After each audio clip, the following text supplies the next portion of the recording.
Street cred sports. Street cred sports. I'm crossing over. I'm Euro stepping. Hello, this is Keenan, the Street Cred Sports Training. Excuse me, and welcome to another episode of Time to Ball. We are on episode 79. I don't have anything that rhymes with 79, so I'm not going to try to get creative. I hope everything is well with y'all. I started to come in with my State of the Union address. But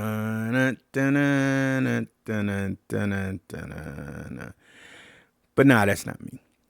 I leave, all the politics and stuff out of things. So, don't message me with all of your political beliefs and stuff. That's not where I like to go, because to me, a lot of people can't have an honest conversation. And I'm one that I like to look at both sides, right? So I'm not one that just says, hey, I'm on this side, and everything they put out, yeah, that's what it is. No, I like to see what's on both sides and, and see what's in the middle, because not everybody, you're lying to yourself if you think everything you say is factually correct. You want to be that, but, that's just kind of how it is. So hope everybody's doing well, and I got stuff going on. So let's get into it. This portion is sponsored by 915 Carpet Cleaning. They take care of all of your needs, whether it's residential or commercial, whether it's flooring or carpet. 915 Carpet Cleaning, they get the job done. Look up 915 Carpet Cleaning, the carpet cleaner you know before you need one. All right, so first with weekly events and sports or live, things that interest me. I watched NCAA women's college basketball. The game I saw, I think was it Monday? It might have been Monday. It was UCLA. I'm sorry. Yeah, it was UCLA and Louisville. And what I'm liking is, with the new exposure, women college hoops, you're getting more, high profile athletes that are coming in. You've always had them, but now it just seems a little bit different. So Louisville was boasting like 3 top freshmen that were like, tops in the nation and stuff. But you've had our year, and I didn't understand. I understand Louisville's scouting report on UCLA. So here's what I mean. UCLA has a big. She's 6'7". Louisville didn't have anybody close to that. I think their tallest player might have been 6'3"-ish. Could have been 6'4", but UCLA's big. She was dominant. She was big. They were doing the high-low and stuff. I didn't see Louisville counter in a way that made it difficult for UCLA. They were able to get her the ball when she wanted. The guards went into them, penetrating the paint, tried to go into her, not really having the angle to give her a bump and be able to finish, which is something that was like, I always tell my kids, when you're going to penetrate, especially against a bigger player, you need to get a bump into them and then kind of veer out. And a lot of these were kind of bumping as they went up. So the timing of the bump was off. But that was just one thing. I didn't feel like they tried to expose her. Now, I get it, college, you're going to run more of the offense. But you probably should have forced her to come out of the paint a little bit more defensively, make her guard some of these perimeter players, push the tempo a lot more every time you could, just to make it kind of a track meet, to where if you punish them on fast breaks, but UCLA's big, she could get up and down the court, but there are ways to do it. I didn't understand why there wasn't more pressure. I mean, there was pressure, but like, I'll give you an example.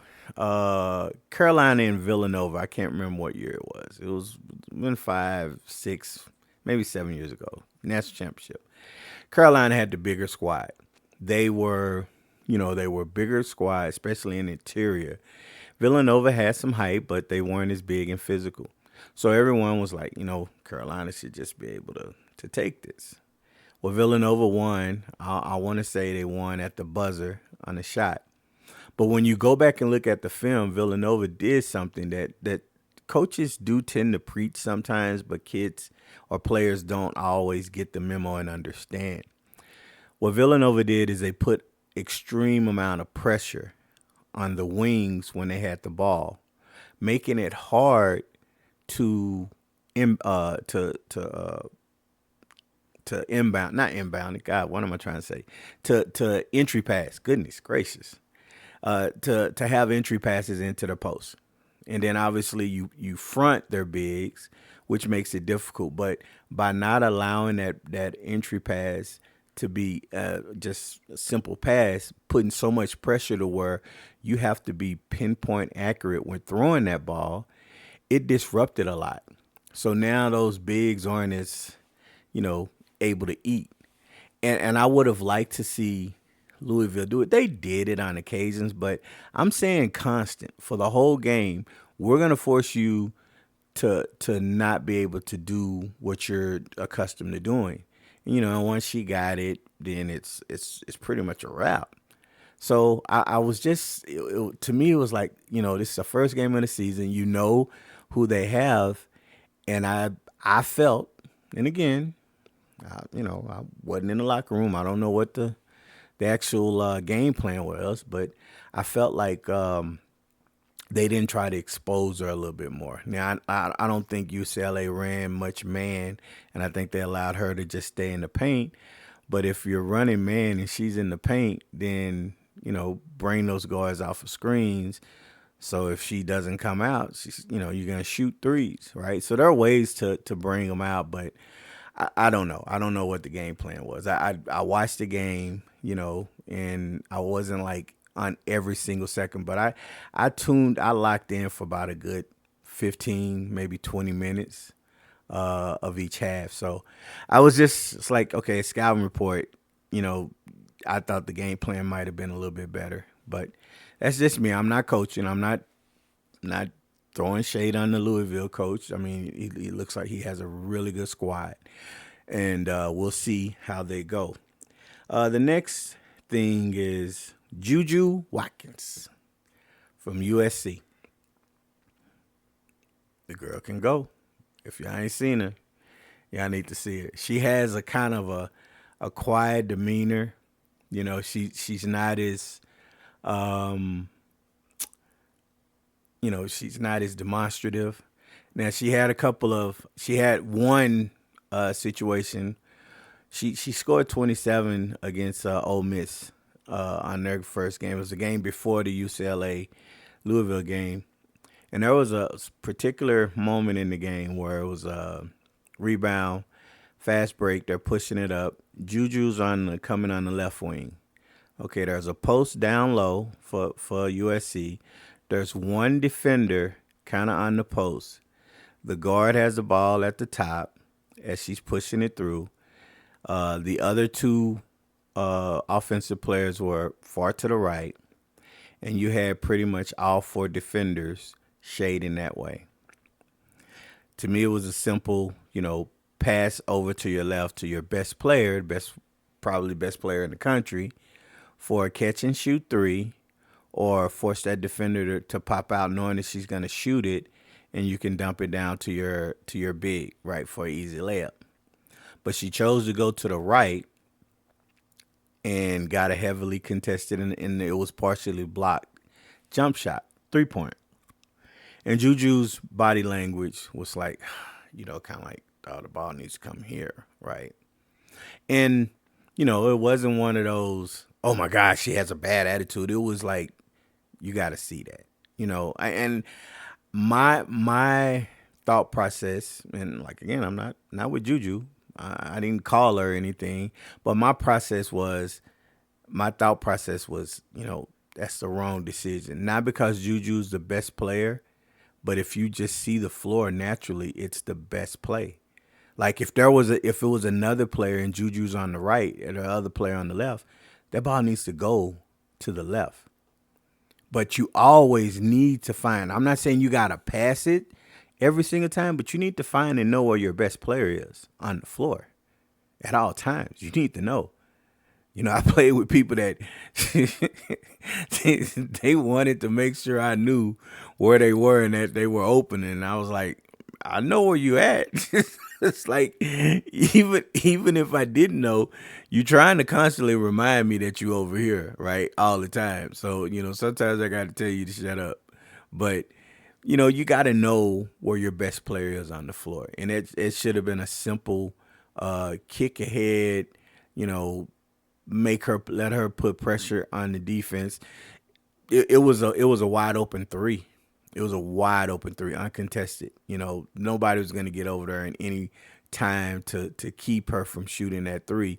She would have probably had enough time with the big coming from down low.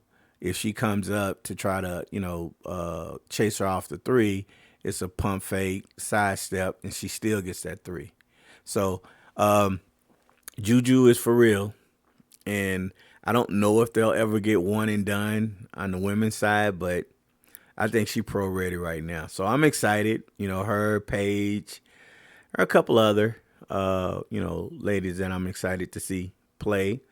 But, I'm definitely can't wait to watch more. Now, I will tell you, they need to do a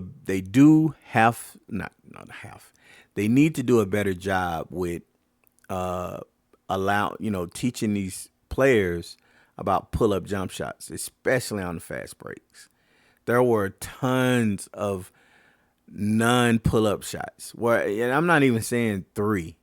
It's kind of if you don't shoot the three, you're going to drive to the basket. But they had, 15 to 18 feet pull-up jump shots that wouldn't have been contested at all. But a lot of these ladies in these two games were electing to try to go to the paint and bulldoze and, for the foul. And it's like, you got to shoot that shot. Now, if your coach is mandating that you don't take that shot, I really want to question the coaching because, I get the whole analytics, three is better than, this and that. But if that's the case, then don't just shoot threes. But being an effective and elite scorer means that you can score from the mid range, the three, and at the basket. So until I stop training or until I'm off this earth, I'm never going to have somebody to come and tell me that effectively that pull-up shot is a bad shot if you've practiced it. Now, if you don't practice it, maybe you're not going to hit it. But teaching kids pull-up jump shots is not hard. 1 to 2 dribble, you get to that spot and you pull up. You go fast. You learn how to control your body when you go up. Okay.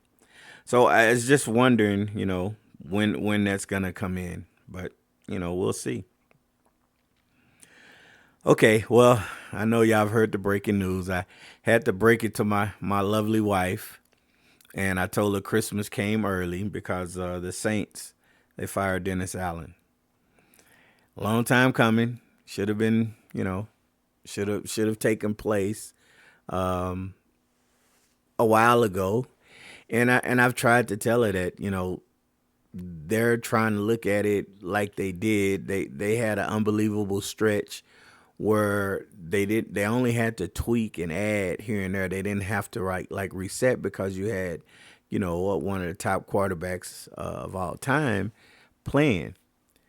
And, you had a coach that was there that stayed and ultimately bounced on them. But, you brought in a coach who his first tenure didn't go well and he ended up getting fired. So you bring him there and sometimes you have to me, I don't think things will be able to change. You can try, but ultimately you are who you are, so it was kind of one of those things where you just kind of saw that it was those things were going to continue with this new coach. And I think they need to do more because I don't, I thought Derek Carr could be kind of who he was that year that he was really excelling at Oakland. But no, because I want to say this. If you're a generational talent, if you're that guy, you're going to be that guy whether you have um, an elite offense or whether you're struggling. You're still going to be that guy. Everybody's going to be able to see, man, you know what? He is killing. He's running. His passes are there. Those receivers just aren't catching or whatever. But you're showing how good you are. I I can't see it. So, yeah, they're gonna have to have to do some stuff, and it's gonna be probably a tough 2 to 5 years of being the Saints fans. But look, here's the thing: you never want to see somebody get fired, even if you can't stand. It's time to go. We need to fire him. Like people say that really, oh, I need to fire him. We need to get rid of him and stuff. And it's like, dog, do you understand how? I mean, I maybe some people do, but do you understand how it is getting fired? Like you have to. There's a level of uncertainty now in the pro world. He got a contract, so he's gonna be okay. He's gonna get his money. But I always look at like just the families and stuff. Like the kid. If he has kids, he had grandkids, his wife. They have to hear that stuff. I could imagine like if I was, something went really crazy and people were saying, well, Streetcar Sports he needs to be fired as the CEO and stuff. And my kids and, they're having to listen to this stuff. That's hard to do.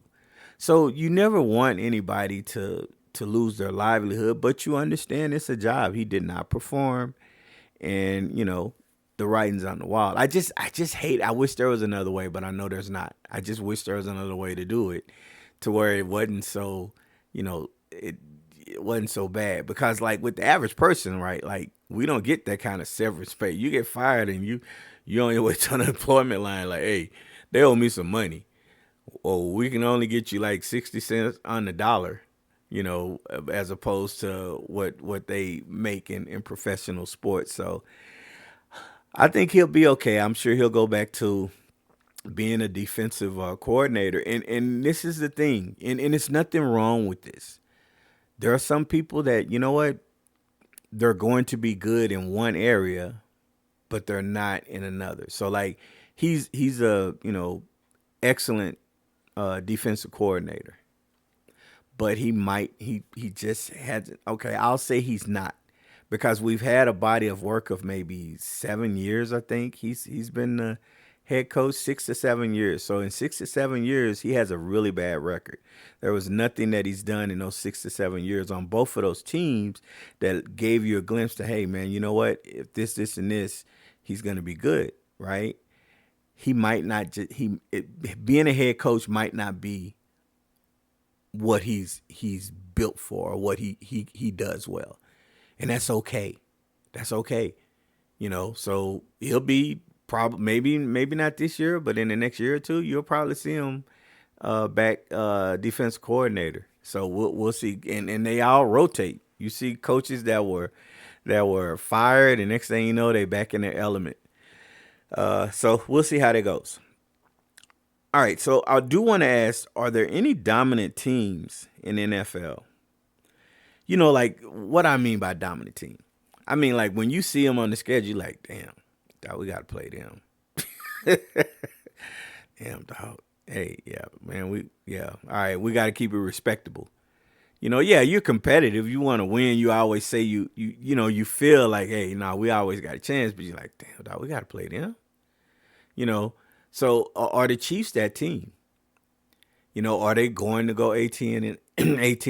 I think maybe the Ravens are a team that you don't want to play, but they've lost three games, so they haven't been dominant to where they haven't lost.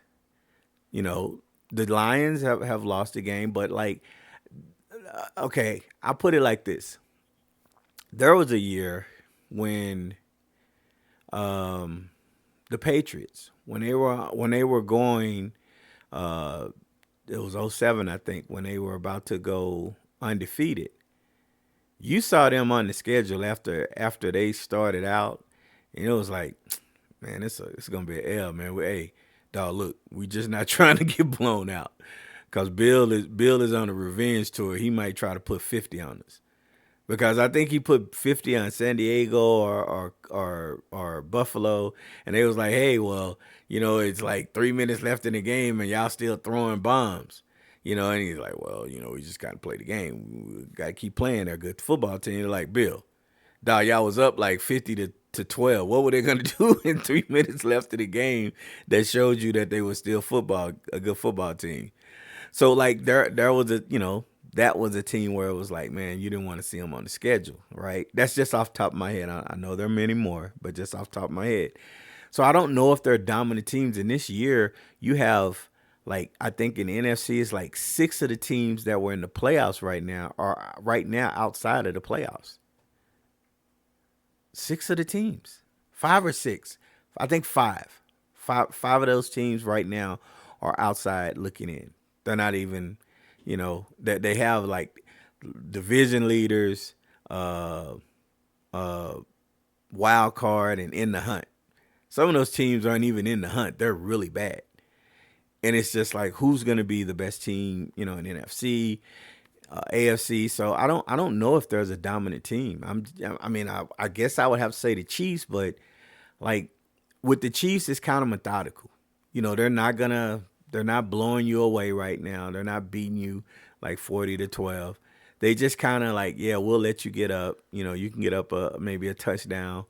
We're going to keep playing. We're going to methodically run you down. And at the end of the game, last 8 to 9 minutes of the game is when we're going to make our push and go up and then keep the ball away from you and win. And that's kind of what they did. They played Tampa Bay and, they got up. Tampa Bay came back, and, it's a discussion as if they should go to 2 or not. They don't go for 2. They kick the field goal, go into overtime. They do the coin flip. Baker Mayfield calls tails. It was heads, so Kansas City gets the ball, and Baker Mayfield's like, and it's like, yeah, like, you ain't getting that ball back, man. as soon as Kansas City got it, it was like, yeah. As soon as they decided not to go for 2 and kick the field goal in overtime, I was like, oh yeah, Kansas City's gonna win this game, because there's no, once he gets the ball, did I have faith that Tampa Bay was gonna, if they got the ball, they would have went down the field and scored? Nah. Maybe a field goal, but I couldn't see them going there. But I could sure see Kansas City getting the ball. He's like, yep, we finna go and score. Yep. So yeah, I don't know if there's a dominant team, but hey, we'll.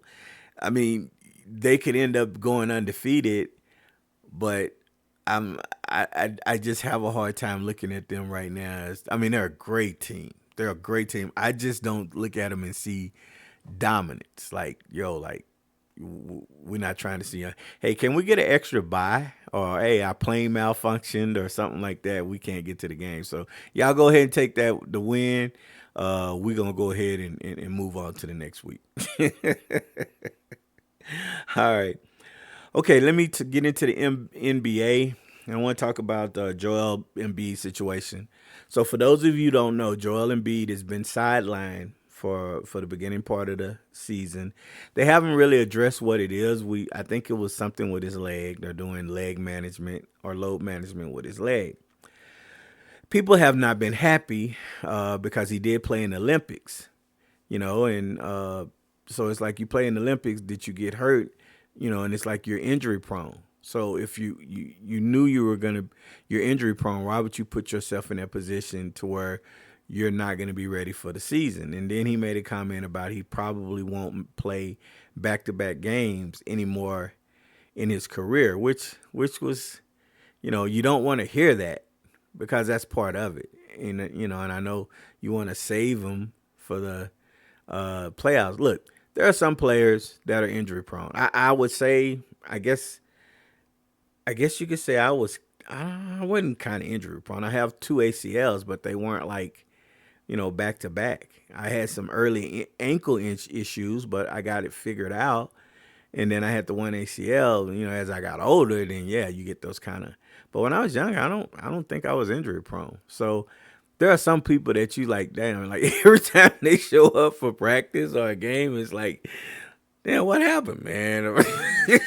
Man, I was, well, what did you do? Oh man, I was like, damn, man, we got to put bubble wrap on you or something. You know, we just got to keep you in a container by yourself because you're going to get hurt and stuff. So, okay, so all of that happens, right? He doesn't play. There's a reporter who makes a column on him. He's a beat writer for Philly, and he says I don't know exactly how he said it, but it was something to the effect of, you know, Joel Embiid, you know, wants his son to, you know, appreciate what he's done, and he plays. He named his son after his brother who passed, you know, a while ago. So you know he wants to play in their honor and stuff. And then the reporter was like something to the effect of, you know, he hasn't fulfilled that. He's been, you know, terrible, and he hasn't, you know, he kind of went off on him, right? But Joel Embiid didn't take kindly to the fact that, you know, he brought up his son and his dead brother, and caught his ass in in the locker room and got in his face. And apparently the reporter was shouting back, and Joel put some hands on him and pushed him. You know, now he's getting suspended, okay? But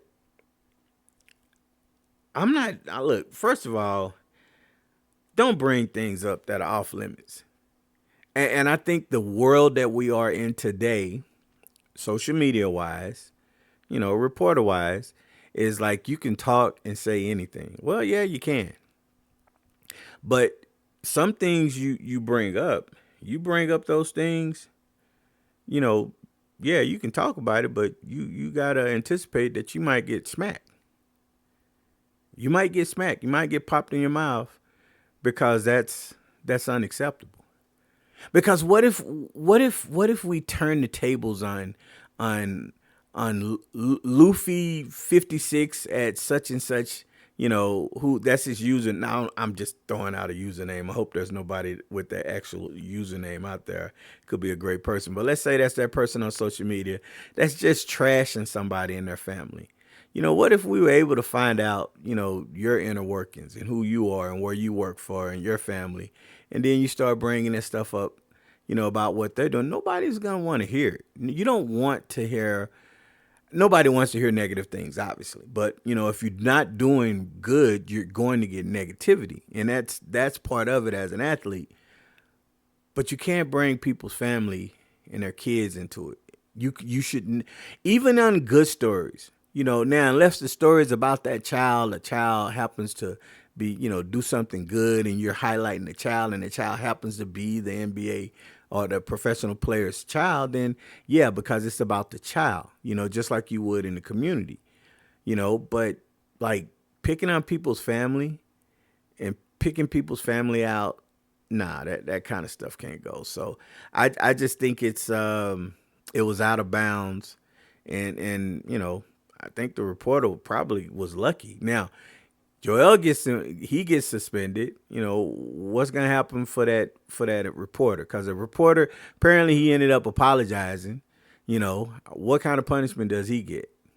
You know, is he gonna get, you know, a week's pay or something taken out of his salary? And I think if you start to impose these kind of penalties, like yeah, $15,000-$30,000, you know, $80,000 fine to a person making, you know, millions of dollars, that's not significant. So obviously you don't want to penalize somebody who's making, you know, 60, 70,000. You don't want to penalize them by 20,000 or something like that.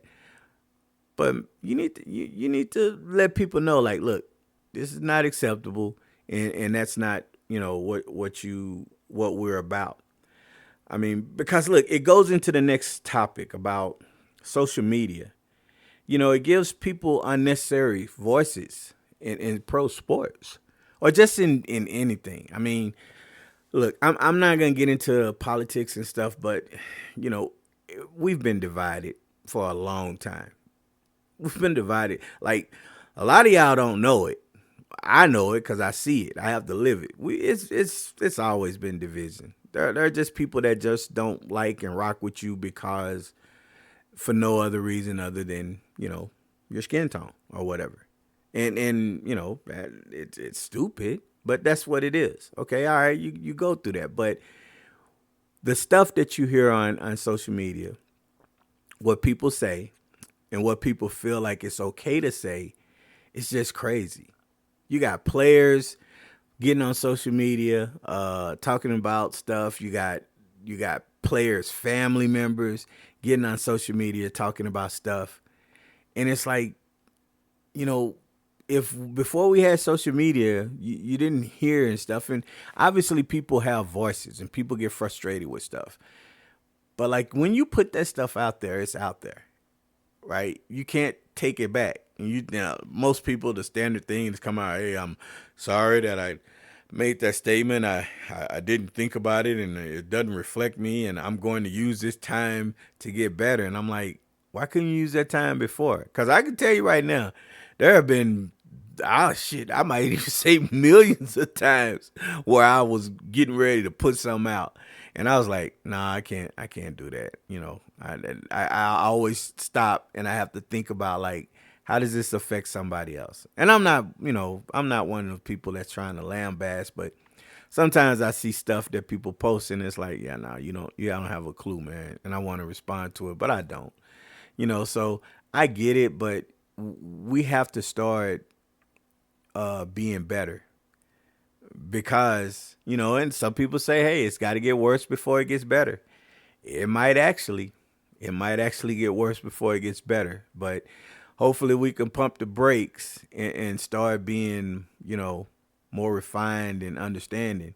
Hell, it'd be good to be able to give people, fines or something, on there. You gotta link something or whatever. So if you get fined, you get a, $150 fine on your account. It's gonna hit you on your card and stuff, and you're like, man, I only got $112 in the bank, man. I can't deal with no $150 fine. So whatever it is that they come up with, but it's very different.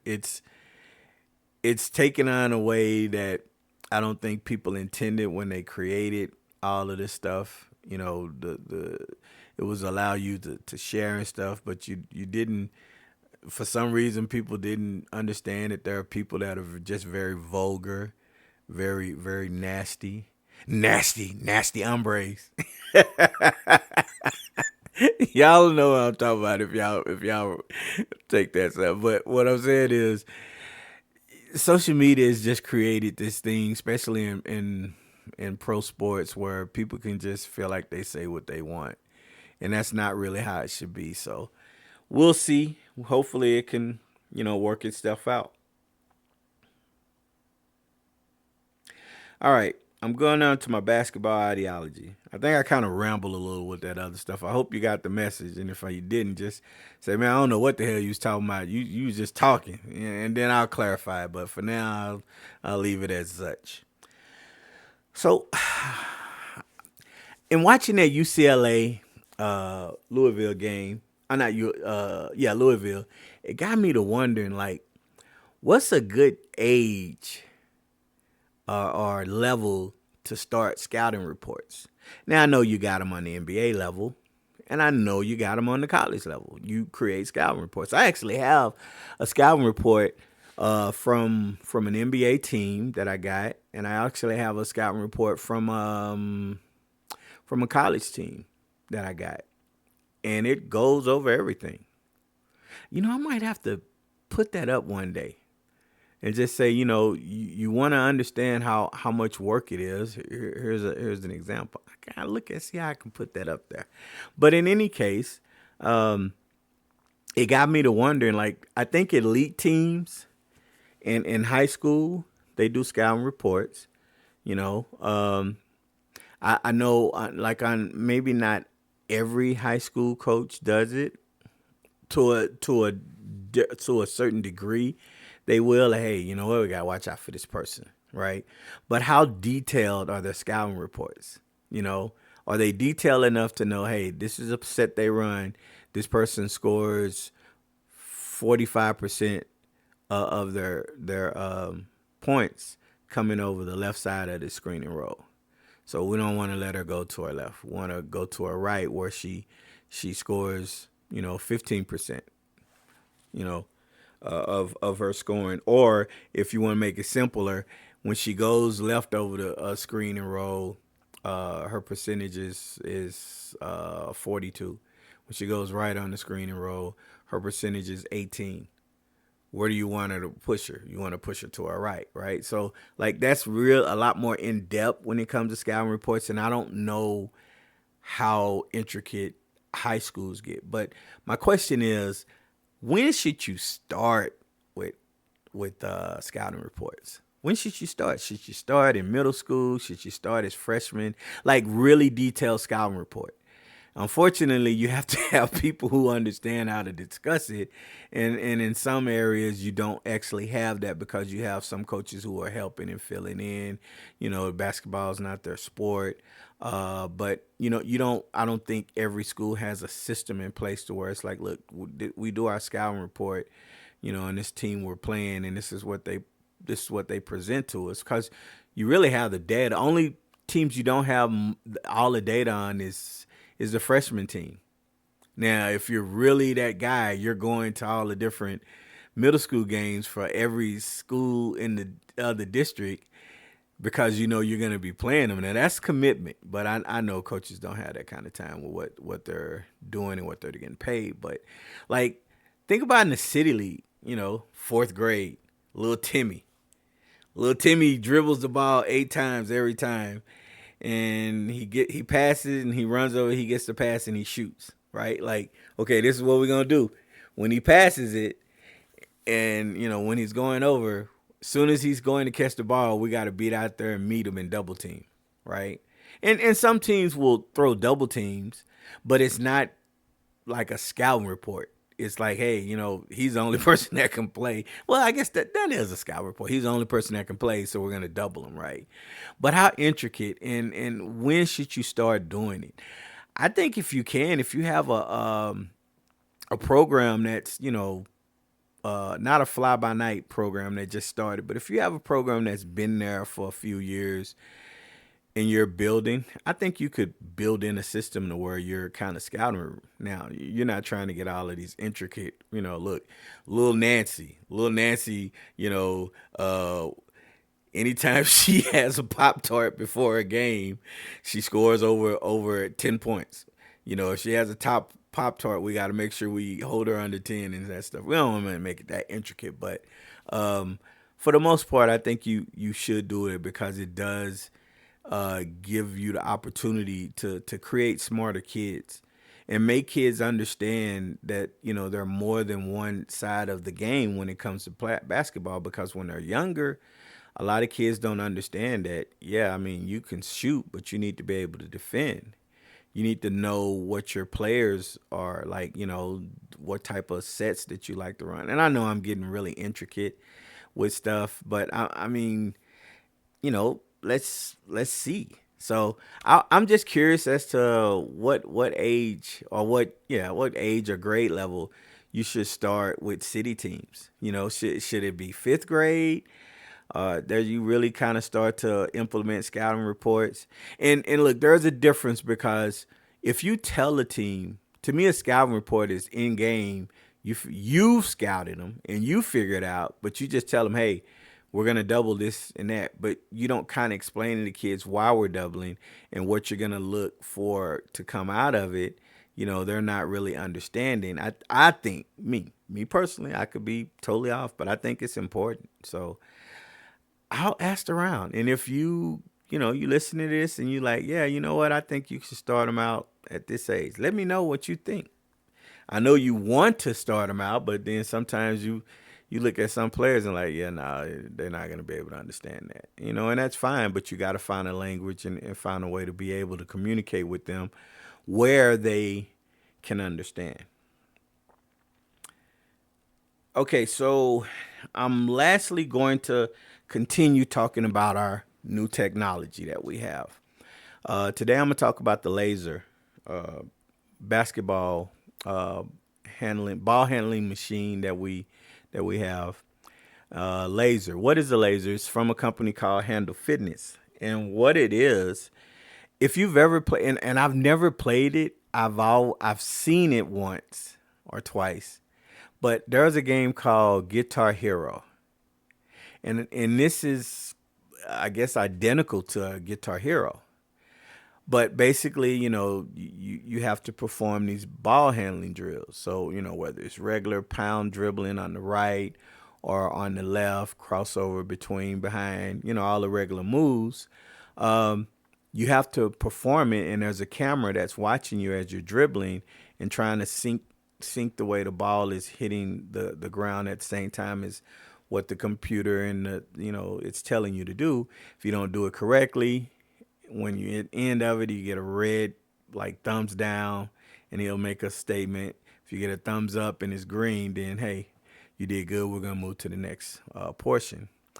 The gentleman who reached out to me actually found an old email back in like 2017, and I remember looking at it. But at the time, I was thinking like, I'm already doing, we do ball handling, but as I continue to look at stuff and evolve, it's like, well, this could be an opportunity for one, me to let the kids do different things, right? So, like if I'm doing a group, I can kind of have the group doing, okay, we're doing shooting here. Now you're going to do dribbling there. So everybody kind of rotates a little. But then if there's somebody who comes in and says, hey, you know what, we don't want your training. It would be weird if somebody said, we don't want your training. We just want to come into your building and use your machine. Okay, all right. So it's an added tool that can be standalone where you can come in and actually work on your ball handling. And it's not just some regular, thing. I've utilized all this stuff. It's not easy. I start questioning like, damn, can I dribble the ball? So no, it's really hard. It's a workout. It does, different things with your cardio, your what is it? Not your conditioning. That's the same as cardio. It does quite a few things, and it has hundreds of different programs to test you. And they do also have a thing where I have to check if they still have it, but apparently Mark Cuban believed in it and put out like, hey, if anybody can do the hardest, which is advanced ball handling, and actually do it, they would get $500, I believe, if they did it. So at some point I'll, get to that. But right now I want to just use it for kids who want to come in and work. Because, there are times where people like, man, I don't want to, I just want to come in and get my own work. So you can create your own user and have your own information stored. So as you continue to come in, you can pick up where you left off and know where you are. The great thing about using it is, you don't have to have a trainer. There's nobody that has to be with you. You come in, you log in, and you get to work. So I think it's a fascinating machine. I mean, it wasn't that I didn't think it wasn't fascinating back when I saw it. I just, at that time, I was like, yeah, but I'm doing all of that, right? But as you continue to grow, you look at things and you say, you know what, maybe this is something I can add. Because a lot of the stuff that I just added, that I've mentioned the mastermind, I've mentioned the Noah, and it's like, and I have another one that I'll be talking about next week. But it's like, I didn't think, at the time, it's like, man, I don't want to do all that stuff, man. I don't, but now it's like, hey, I see the value in it. I see how things trend. And I think that all of these are going to be valuable tools for kids in some form. So I really am excited about it. We've got it up and running. I've tested it, let some of the kids test it. They were, oh, it was hard, coach. I really liked it though. Yeah, okay, great. That's what I love to hear. It was hard, but I liked it. That means that you're more likely going to want to do it again, right? So let me know if send me a message if you want to come and do the demo, see where your handles are. and we'll go from there, because I'm really interested to see how all of these 4 items are starting to help improve kids in ways that they didn't know they can improve. So look, that's gonna be all today. It wasn't a very long segment. Felt like I talked for like 3 hours. I think I was just rambling. I might have to get better at not rambling. As long as I'm not falling asleep on y'all, I guess that's cool. You don't want me talking and then there's just dead air, and then my producer has to throw something at me and, oh, I'm sorry. Okay, yeah, where was I at? Yeah, so no, I'm not doing that. But look, take care of each other. Like, subscribe, follow, comment. My social media presence has grown. My TikTok, I'm sub-viral still, but I do got a lot of hits. And my YouTube is really growing, so I'm always putting new content up on out there for people to see. So if you like what we're doing, keep liking it. If you're not, let me know. Maybe there's something that I could do to make sure that you like it. Some people like, I don't care what you do, dog. You trash. I before I go, I've thought about that. Like, for the person who, because it's inevitable. You're not gonna always have positive comments. You're gonna have somebody that comes on and says something, and I always think, like, how would I respond? Would I turn around and be like, dog, fuck you? Like, yeah, come on over here and tell me that. But then I get to thinking, like, you can't do what I've been doing for as long as I've been doing it and continue to be referred and highly, thought of in what you do and be trash. There's going to be people that don't succeed with what you're doing. And, to me, it's, I look at, see what I could have done. But then ultimately, if they're not putting in the time that you asked them to put in, they're not going to get the results, right? So this is kind of one of those easy things for us to look at. But I'm kind of like, well, I can't be trash because I've been doing this for as long as I've done it. So I know that's not the answer. I mean, I know it's not true, but yeah, I guess if somebody told me, that might sting a little. So I wait for it because I know it's probably going to come at some point. Somebody's going to get in and say, man, you don't know what you're doing. You need to stop training. Okay, we'll see. But in any case, I'm done rambling. Like I said, I'm going to end it the way I always do. If it was easy, everyone would be doing it. I'm out. Street cred sports, say it with your chest. Yeah. Go get it from the net.